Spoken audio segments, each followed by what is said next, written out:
Fala galera, continuando aqui nossa correção da Olimpíada Canguru de 2022. Vamos lá.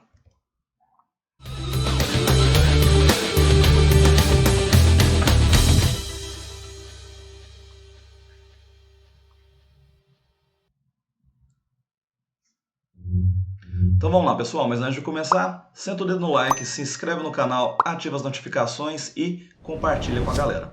Lembrando pessoal que aqui a gente vai fazer a correção da segunda parte da galera do nível P, como a gente pode ver aqui ao lado, que são os alunos de terceiro e quarto anos dos anos iniciais do Fundamental, ou conhecido também como Fundamental 1, dependendo da região onde você mora.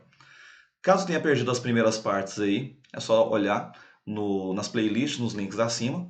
E lembrando que a gente aqui está fazendo a segunda parte das questões de nível fácil, aquelas questões que valem 3 pontos, beleza? Então, sem enrolação, vamos lá, já para a questão de número 5, que nos trouxe o seguinte. No tabuleiro ao lado, precisamos ter 2 moedas em cada linha horizontal. Então, quero 2 moedas em cada linha horizontal. E a gente quer também em cada linha vertical. Eu também tenho que ter 2 moedas. Então vamos olhar um de cada vez aqui. Onde deve ser colocada a moeda que falta? Então vamos olhar isso. Então em cada linha, eu vou colocar aqui em detalhe de amarelo, em cada linha eu tenho que ter 2 moedas na horizontal. Horizontal lembra de horizonte, então tem que estar deitado, como se diz. Então aqui na primeira linha eu tenho 2 moedinhas, ok. Na segunda linha eu também tenho já as 2 moedas, ok.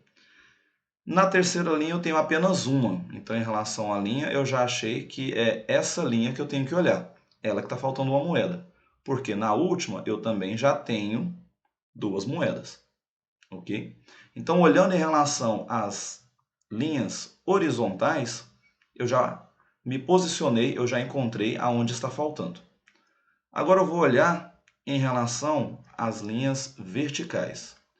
Então, nas linhas verticais, começando aqui da nossa esquerda, eu tenho 2 moedas, essa primeira linha está tudo bem. A segunda, também 2 moedas. A terceira, nota que eu só tenho uma moeda. Então, essa terceira linha da vertical é onde está faltando a nossa moeda, porque na quarta eu também tenho 2 moedas. Então, eu já encontrei a posição que eu tenho, tanto na linha horizontal como na vertical, para colocar a minha moeda.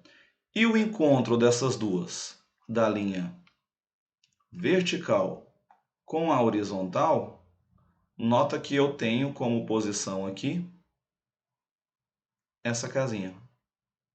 Eu estou colocando em destaque aqui. E essa casinha, vamos colocá-la aqui com marca-texto para não apagar a letra. Essa casinha, com a letra que está ali, já é nosso gabarito. É o item D. Então ali a gente tem que posicionar a nossa moeda. Ok? Então aqui a ideia era o aluno trabalhar a ideia de posicionamento. Como por exemplo no tabuleiro, né, de xadrez, de dama, a ideia similar. Certo?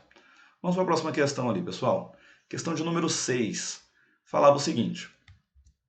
Se liga lá. Um macaco arrancou um pedaço do mapa do tesouro do Capitão Jack. Qual é o pedaço que foi arrancado do mapa? Então aqui nós temos à esquerda aqui o mapa e faltando um pedaço dele, nessa região. Esse pedaço que está faltando, eu tenho que olhar entre os itens aqui de A até E, qual deles que eu posso posicionar naquela posição. Qual deles que eu posso posicionar ali, fazendo uma rotação. E eu trouxe aqui, para nós vermos qual é o item. Nota aqui que eu peguei o item B, não vou rotacionar todos com vocês, mas a ideia é similar. Nota que se eu pego esse item, coloco ele ali, esse é o nosso item, coloco ele ali na posição que a gente quer, e chego ele próximo ao mapa, é claro que o encaixe aqui não vai ficar perfeito, mas notem que existe o encaixe, né? O nosso mapa ficou completo.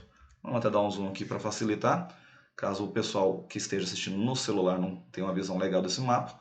Mas a ideia para eliminar os outros itens era exatamente essa.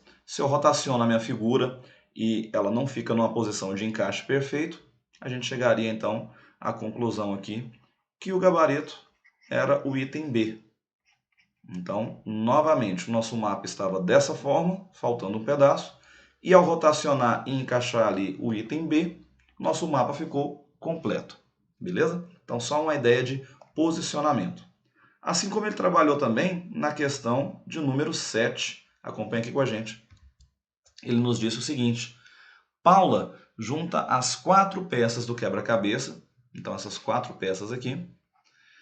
Qual a figura que ela pode montar? Então, ao posicionar, ao encaixar essas peças, respeitando, né, a ideia dos encaixes, que veio ali como um quebra-cabeça padrão, qual figura ele vai montar? E é claro que a gente vai montar esse quebra-cabeça aqui juntos. Então, eu vou fazer o seguinte: esse aqui vai ser a nossa peça central. Eu vou colocar a parte superior sendo essa peça aqui. Vamos encaixar mais ou menos na posição. Claro que não vai ficar perfeito o nosso encaixe. Essa peça vem aqui do lado esquerdo. Por mais que a gente já vê qual é o nosso gabarito, vamos colocar as 4 peças para ver que realmente a ideia do encaixe ficaria mais ou menos dessa forma. E qual figura que a gente montou? Por coincidência, eu coloquei, né, já abaixo da figura, que é o nosso gabarito. Ele ficou parecendo ali o desenho de uma banana, vamos dizer assim, uma das fases da Lua, poderia ver dessa forma também. Mas o importante era visualizar que o nosso gabarito era o item C. Mas, professor, na hora da prova, é claro que o aluno não tem como recortar e fazer esse encaixe. Como é que ele ia fazer essa visualização?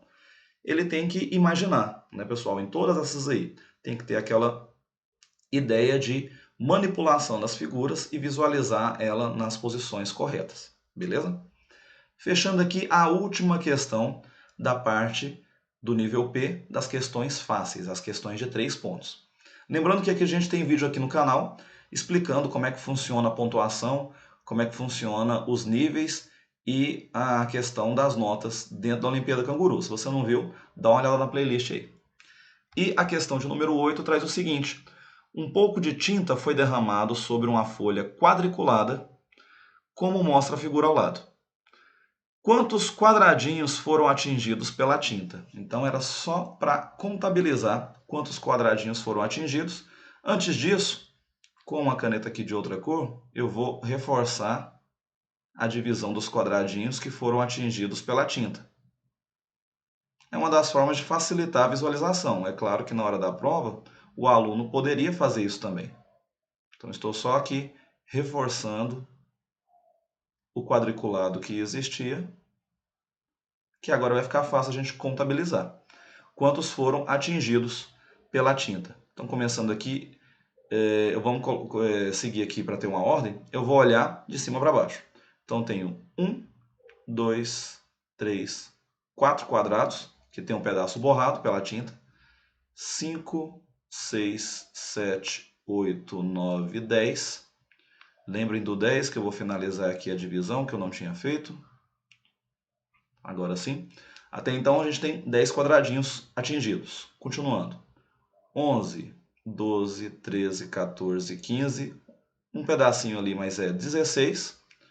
E na última linha, 17, 18, 19, tivemos 20 quadradinhos que de alguma forma, ou o quadradinho todo ou uma parte dele, foi atingido pela tinta.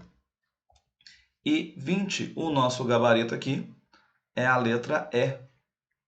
É de eu consigo fazer uma questão dessa. Beleza? Aqui, pessoal, a gente encerra a parte das questões fáceis do nível P. Caso o seu nível não tenha aparecido ainda, não se desespere, comenta aí, senta o dedo no like, fala, professor, eu quero meu nível, está demorando. A gente sempre responde aí seus comentários, beleza? Até a próxima parte da correção, ou desse nível, ou dos demais. Até lá!